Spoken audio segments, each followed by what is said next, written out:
خب امروز 11 فروردین 1403 موچیکن، دقیقا سر موچیکن بندر انزلی، یه ویو فوق العاده عالی، خیلی زیبا. اینجا ماهی میگیرن، کشتی هم همین الان از کنار ما رد شدن. یه ویوزتون بگیرم اگه بشه باشه. بسیار زیبا. اینم خود موچیکنه، بسیار زیباه. من بریم خود موچیکنم ببینیم دقیقا ما کجاییم الان. سر موچیکن ببینیم، بسیار خوشگل زیبا. اونم کشتی میرزا کوچیک خانه که الان تبدیل به هتل شده. حالا میرم از اون وراستون میگیرم که ببینید چقدر قشنگه.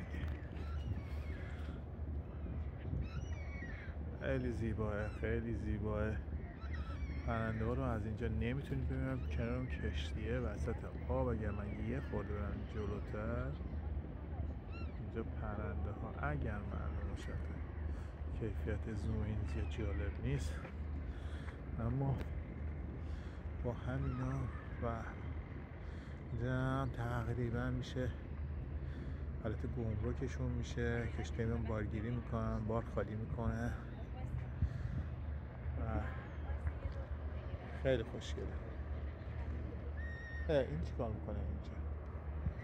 بسیار خوشگله. اینجا طبعا یک کافه است، دقیقا سر موچیکن یک کافه خیلی خوشگله. دکله میشه رفت کلش، فکر نمی کنم بشه. دکل مخابراتیه. همه چیز تقریبا زیباه.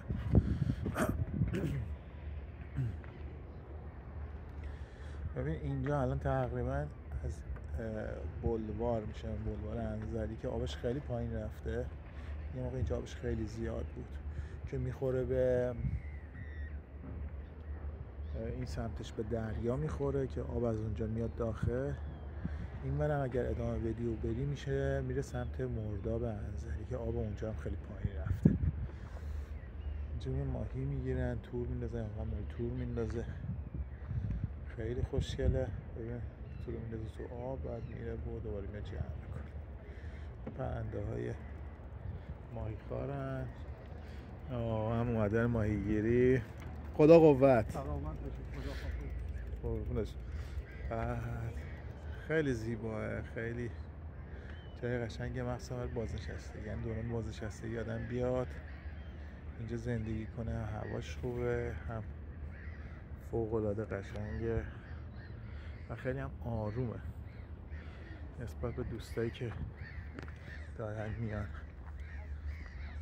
تو تهران زندگی میکنن. اگر بشه فرصتی باشه که آدم برای بازنشستگی بخواد زندگی کنه، میاد یه همچین جایی که آرامش داشته باشه.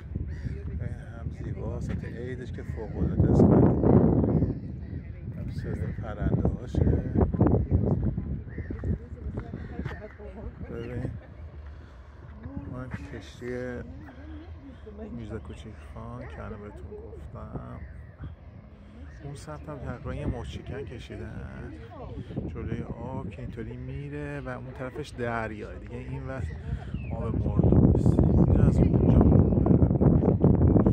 فاصله بین دوتا موچیکن ها آب دریاست که میاد اینجا. یه آب مردابه که میره وارد دریا میشه. خیلی زیباه.